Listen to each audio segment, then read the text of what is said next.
এই মুহূর্তে একটি চাঞ্চল্যকর খবর উঠে আসছে মুর্শিদাবাদের রানীনগর থেকে। বাঁশ বোঝাই দ্রুতগতির লক্ষ্মণের ধাক্কায় মৃত্যু হল এক স্কুল পড়ুয়া ছাত্রীর। চাঞ্চল্যকর এই ঘটনাটি ঘটেছে আজ রানীনগর থানার চুয়াপাড়া এলাকায়। জানা যায়, রানীনগর শিয়ালমারি গ্রামের সকালে বান্ধবীদের সঙ্গে টিউশন পড়ে বাড়ি ফিরছিল অষ্টম শ্রেণীর তামান্না নাসরিন।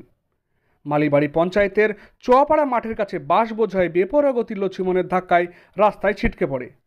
আঘাত লাগে মাথায়। স্থানীয়দের প্রচেষ্টায় অচৈতন্য অবস্থায় একটি টোটোতে করে লক্ষ্মণ চালকের সঙ্গে গোধনপাড়া গ্রামীণ হাসপাতালে নিয়ে আসার জন্য তুলে দেওয়া হয়। বাবুলতলী গ্রামের কাছে সেই লক্ষ্মণ চালক ওই ছাত্রীকে টোটোতে রেখে পালিয়ে যায়। এই ঘটনায় স্থানীয় এক অ্যাম্বুলেন্স চালক সেলিম শেখের নজরে আসলে তড়িঘড়ি খবর দেওয়া হয় রানীনগর থানায়।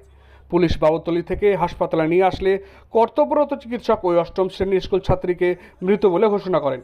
ঘটনা জানার পর কান্নায় ভেঙে পড়ে পরিবারের লোকজন।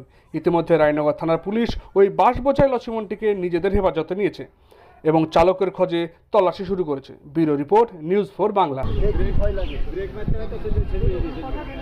আপনার ওই প্রাইভেট করে বাড়ি যাচ্ছিল, ওরা 3 জন ছিল, আর 5 জনে বাস ছিল, আর সাইড একটা লক্ষ্মণ ছিল।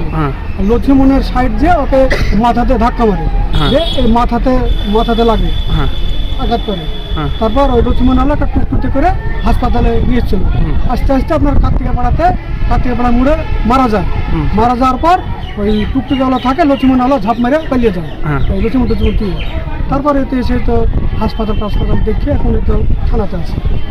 ওটি আমার ছোট শালীর মেয়ে আছে, মানে আমার ভাইরার মেয়ে করে। আর ওর নানির বাড়ি হচ্ছে বর্ধনপুর।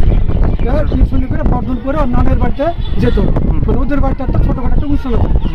আমার ছোট শ্বশুরের ছেলের আশীর্বাদের একটা আছে।